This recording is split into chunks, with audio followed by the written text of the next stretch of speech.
Uncle, আমরা ছোটবেলায় যখন এদিকটায় আসছি তখন এই খালটা ছিল বিশাল, মস্ত বড় বড় জাহাজ আসতো।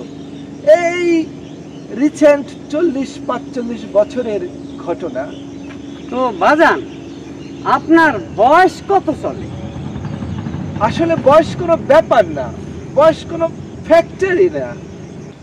বয়স কোনো ব্যাপার না, ঠিক আছে, কিন্তু যা বলছেন এগুলা বাবাজি আমাদের ছোটবেলার কথা। আরে না, কি আপনাদের ছোটকালের কথা? এসব কথা তো আমি শুনেছি।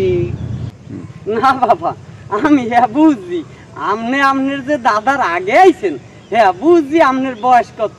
এই বয়সালা লোকের দ্বারে আমার মাইয়ে বিয়ে দিব না বাজান। আরে না আঙ্কেল, কি এমন বয়স? ডোন্ট ওয়ারি, বয়স ইজ নট এ ফ্যাক্ট, আমি মানিয়ে নেব।